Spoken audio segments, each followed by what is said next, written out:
Hello students, ये video class 11th के chapter some basic concept of chemistry का fourth part है। इस वीडियो में हम पढ़ेंगे स्टोइचोमेट्री एंड स्टोइचोमेट्रिक कैलकुलेशंस के बारे में। तो फर्स्टली हम लोग पढ़ते हैं स्टोइचमेंट्स ऑफ रिएक्शंस के बारे में। इसको समझने के लिए एक आसान ऑब्जर्वेशन देखिए। एक केमिकल रिएक्शन लेते हैं, 1 mole of carbon react with 1 mole oxygen to produce 1 mole of carbon dioxide. तो देखिए, ये जो 1 दिया हुआ है इसको बोलते हैं स्टोइचमेंट कोफिशिएंट, जो कि कार्बन का है 1 और ऑक्सीजन का भी है 1 और CO2 का भी है 1। अब देखिए, हम ये कह सकते हैं कि 1 mole of carbon gives 1 mole of CO2।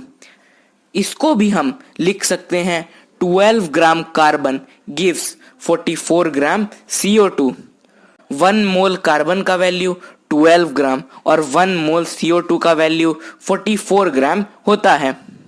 तो जब 12 ग्राम कार्बन से 44 ग्राम CO2 फॉर्म हो रहा है तो 1 ग्राम कार्बन से कितना होगा?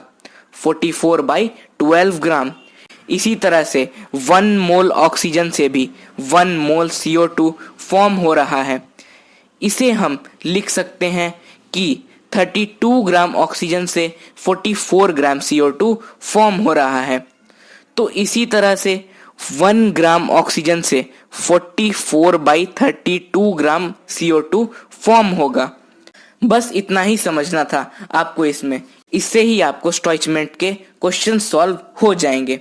कैसे, आइए देखते हैं। एक एग्जाम्पल देखिए, NCERT बुक का 1.3। ये कहता है कि कितना अमाउंट ऑफ वाटर प्रोड्यूस होगा 16 ग्राम मीथेन के कंबशन से। तो कंबशन ऑफ मीथेन का बैलेंस इक्वेशन होता है CH4 react with 2O2 to produce CO2 + 2 H2O। तो आप खुद ही देखिए, इक्वेशन के अकॉर्डिंग 1 मोल मीथेन यानी CH4 से 2 मोल वाटर यानी H2O फॉर्म हो रहा है। तो इसे हम लिख सकते हैं 16 ग्राम मीथेन से 2 × 18 ग्राम वाटर फॉर्म हो रहा है, यानी 36 ग्राम वाटर फॉर्म हो रहा है। और क्वेश्चन में यही पूछ रहा था। अब दूसरा एग्जाम्पल देखिए, 1.4। ये कहता है कि कितना मीथेन चाहिए 22 ग्राम CO2 प्रोड्यूस करने के लिए। तो फिर से वही इक्वेशन आएगा, CH4 react with 2O2 to produce CO2 + 2 H2O। तो अब देखिए, इक्वेशन के अकॉर्डिंग 1 मोल CO2 फॉर्म हो रहा है 1 मोल मीथेन से। इसको हम लिख सकते हैं कि 44 ग्राम CO2 फॉर्म हो रहा है 16 ग्राम मीथेन से। तो 1 ग्राम CO2 फॉर्म होगा 16/44 ग्राम मीथेन से। तो अब 22 ग्राम CO2 फॉर्म कितना मीथेन से होगा? कितना से होगा? 16/44 × 22 से। कैलकुलेट करने पे 8 ग्राम मीथेन आएगा, जिसे हम लिख सकते हैं 0.5 मोल ऑफ मीथेन। तो चलिए अब बात करते हैं लिमिटिंग रिएजेंट के बारे में। इसको समझने के लिए एक एग्जाम्पल देखते हैं। देखिए, 1 mole carbon react with 1 mole oxygen to produce 1 mole CO2।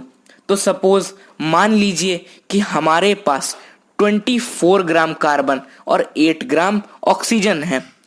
अब देखिए, दिए हुए केमिकल रिएक्शन के अकॉर्डिंग हम ये कह सकते हैं कि 1 mole carbon react with 1 mole oxygen, और इसे हम लिख सकते हैं 12 gram carbon react with 32 gram oxygen.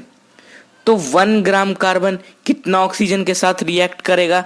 32/12। अब देखिए कि हमारे पास है कितना कार्बन? 24 ग्राम। तो अब 24 ग्राम कार्बन को रिएक्ट करने के लिए कितना ऑक्सीजन चाहिए? 32/12 × 24 oxygen, which is equal to 64 gram oxygen. लेकिन हमारे पास 8 ग्राम ऑक्सीजन ही है। तो हमारे पास ऑक्सीजन लेसर अमाउंट में प्रेजेंट है। तो जो रिएक्टेंट लेसर अमाउंट में प्रेजेंट होता है उसे ही हम लिमिटिंग रिएजेंट कहते हैं। तो यहाँ पे लिमिटिंग रिएजेंट ऑक्सीजन होगा। इस रिएक्शन में ऑक्सीजन कार्बन से पहले कंज्यूम हो जाएगा क्योंकि वो कम अमाउंट में है, इसलिए कार्बन कंटेनर में बच जाएगा।